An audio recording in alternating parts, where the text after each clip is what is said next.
एकादशी पर जो हमारी सीरीज चल रही है, इसमें आज हम आपको बताने वाले हैं आषाढ़ मास कृष्ण पक्ष की योगिनी एकादशी के बारे में। तो आइए शुरू करते हैं। नमस्कार मित्रों, श्रीमन नारायण। मेरा नाम है दुष्यंत और आपका स्वागत है आप ही के चैनल पुराणिक यात्रा में।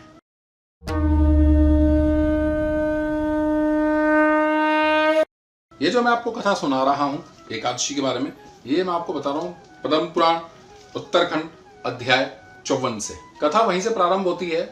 5वां अश्वमेध यज्ञ चल रहा है और महाराज युधिष्ठिर भगवान श्री कृष्ण से विभिन्न एकादशियों का महात्म्य और इनकी कथाएं जान रहे हैं। इसी कथा वाचन के क्रम में महाराज युधिष्ठिर भगवान श्री कृष्ण से पूछते हैं, भगवान आपने अब तक मुझे विभिन्न एकादशियां बताई हैं, अब कृपया करके मुझे आषाढ़ मास कृष्ण पक्ष की जो एकादशी है उसका क्या नाम है, उसका क्या महत्व है और उसके पीछे की क्या कथा है, इसे बताने का कष्ट कीजिए। महाराज युधिष्ठिर इस प्रकार प्रश्न करते हैं। तब भगवान श्री कृष्ण बोलते हैं, नृपश्रेष्ठ, आषाढ़ के कृष्ण पक्ष की एकादशी का नाम योगिनी है। वह बड़े बड़े पातकों का नाश करने वाली है।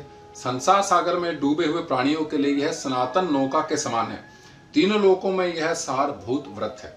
अब मैं आपको इसकी कथा सुनाता हूँ। अलकापुरी में राजाधिराज कुबेर रहते हैं। वे सदा भगवान शिव की भक्ति में तत्पर रहने वाले हैं। उनके हेममाली नाम वाला एक यक्ष सेवक था जो पूजा के लिए फूल लाया करता था।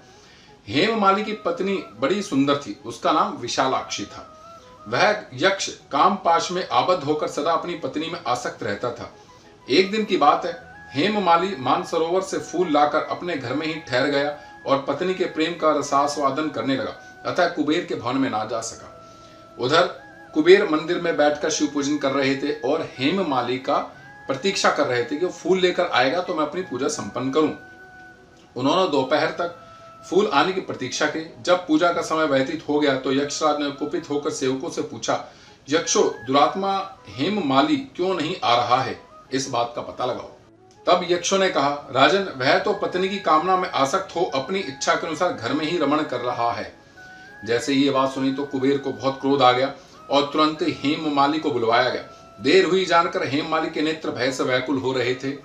वह आकर कुबेर के सामने खड़ा हुआ। उसे देखकर कुबेर की आंखें क्रोध से लाल हो गई। वे बोले, ओ पापी, ओ दुष्ट, ओ दुराचारी, तूने भगवान की अवहेलना की है, अतः क्रोध से युक्त और अपनी उस प्रियतमा से वियुक्त होकर इस स्थान से भ्रष्ट होकर अन्यत्र चला जा। कुबेर के ऐसा कहने पर वह उस स्थान से नीचे गिर गया।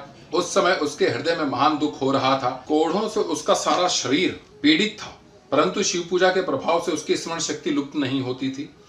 पातक से दवा होने पर भी वह अपने पूर्व कर्म को याद रखता था। तदंतर इधर उधर घूमता वह पर्वतों में श्रेष्ठ मेरुगिरी के शिखर पर गया। वहां उसने तपस्या में पुंज मुनिवर मार्कंडेय जी का दर्शन किया। पाप कर्मा यक्ष ने दूर से ही मुनि के चरणों में प्रणाम किया। मुनिवर मार्कंडेय ने उसे भय से कांपते हुए देखकर परोपकार की इच्छा से निकट बुलाकर कहा, तुझे कोढ़ के रोग ने कैसे दबा लिया? तू क्यों इतना अधिक निंदनीय जान पड़ता है? यक्ष बोला, मुने, मैं कुबेर का अनुचर हूँ। मेरा नाम हेममाली है। मैं प्रतिदिन मानसरोवर से फूल ले आकर शिव पूजा के समय कुबेर को दिया करता था।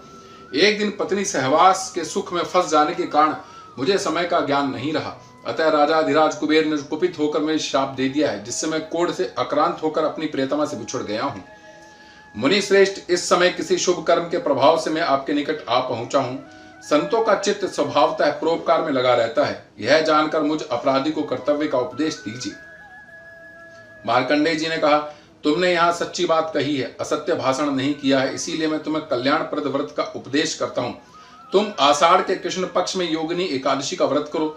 इस व्रत के पुण्य से तुम्हारी कोढ़ निश्चय ही दूर हो जाएगी। भगवान श्री कृष्ण कहते हैं, ऋषि के ये वचन सुनकर हेममाली दंड की भांति मुनि के चरणों में पड़ गया। मुनि ने उसे उठाया, उससे उसको बड़ा हर्ष हुआ।